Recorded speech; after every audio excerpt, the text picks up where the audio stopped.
31. Seems like a long time in front of us, but it wasn't too long ago that these young people were entering school. So yes, time does fly, and the parents of those 3-year-olds will be here in 14 years, wondering the same thing you might be thinking today. How did they get here so fast? The class of 2017, you have come a long way, and you sit on the stage following different paths in life, and the paths you lead will continue to bring you to different places. I hope you'll think about what you will do with the time you've been given, because it's not the fastness or the fleetingness of time that is remembered. It is the things you do to affect our lives and the lives of others, your lives and the lives of others. Please join me in celebrating the lives of these unique and accomplished graduates.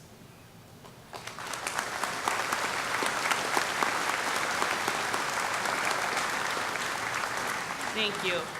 Before I leave the podium, I wanted to congratulate our high school principal, Bruce Teitler, who is retiring this summer. He's been with the district for 9 years as the high school principal, and we wish him the very best in retirement. We also have with us in our teacher area, Mr. Heinley, who is also retiring, has had many years of service to the Whitney Point Central School District. We have many other teachers, but they're not here. But if you could give a round of applause to Mr. Teitler, Mr. Heinley, and to all of our teachers.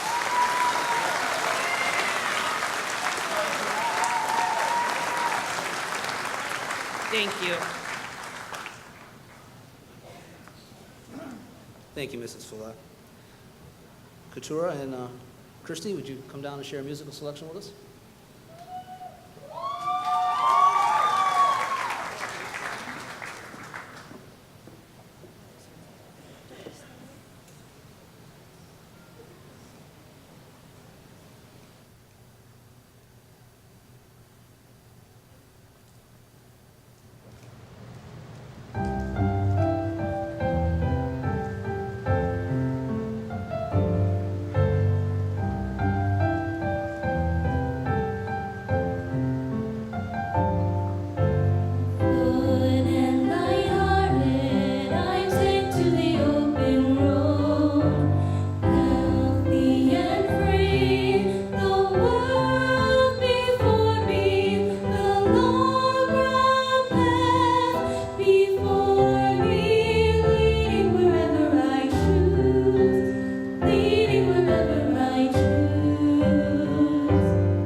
Thank you, thank you, thank you.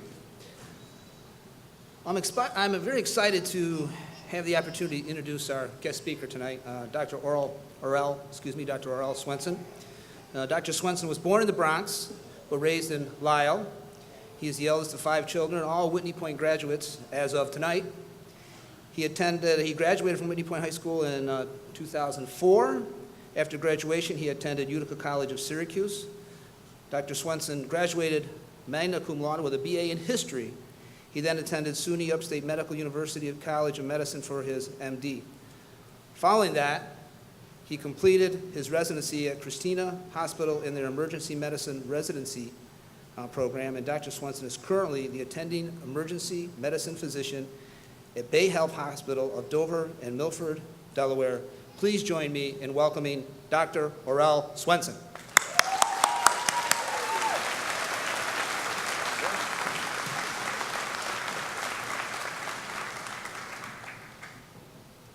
Hey all. Firstly, thank you very much, Mr. Shetler, for the introduction this evening. It's quite an honor to be here tonight. Peanut, I'm sure you're back there somewhere.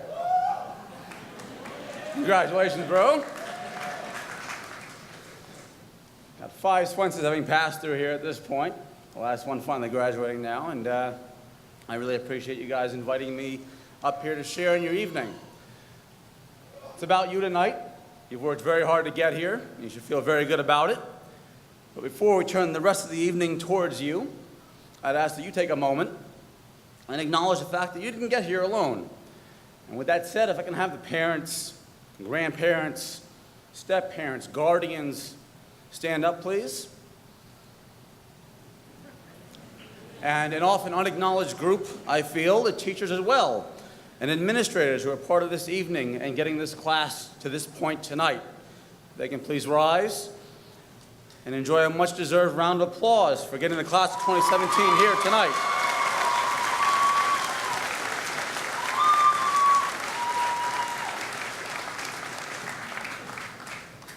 That said, as they say, you can lead a horse to water, but you can't make him drink. You guys put in the hard work to get here. No matter how much help, aid, and motivation was given to you to inspire you, you worked very hard to be here tonight. It wasn't given to you, and I'm sure you all know classmates who aren't here joining you this evening. You should feel very proud of yourselves for this accomplishment, and a much-deserved round of applause to the class of 2017 from Whitney Point High School.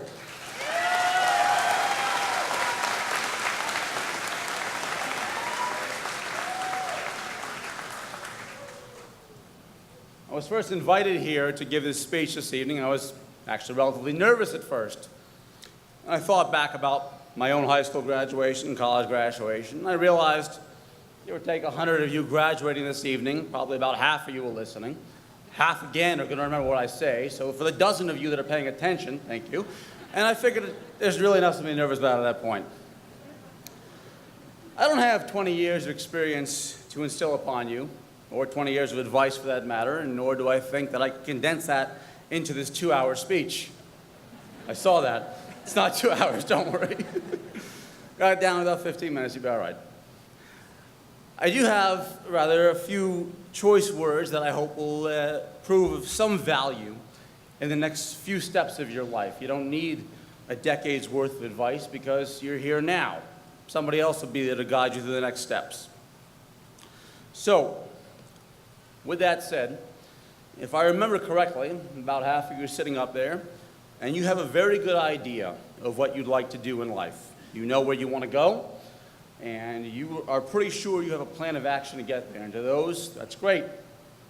The rest of you, if I asked you what you wanted for breakfast tomorrow morning, you still wouldn't know what you wanted, and have no idea how you could possibly plan 5 or 10 years out.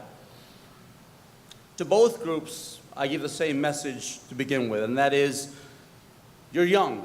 You're 17, 18, 19 years old, somewhere in that range. And the entire world remains at your fingertips, whether you realize it or not. Small high school that we all come from at this point. And you may think you are somehow on unequal footing compared to other people coming from elsewhere in the world, and that's just not true, whether you believe that or not. You can accomplish at this point in your lives whatever you want to accomplish, but more importantly, you don't need to know what you want 20 years from now. You may not yet realize this, but you haven't quite figured yourselves out yet. Over the next 5 or 10 years, as you go through whatever career choices you made, be it college, the workforce, the military, a trade school, you're going to change dramatically. And you should allow that change to come home, and you should allow your paths and your decisions to adapt with that. There's no need to ignore the fact that at this point in your lives, all the doors are open. They won't always be, but they are right now.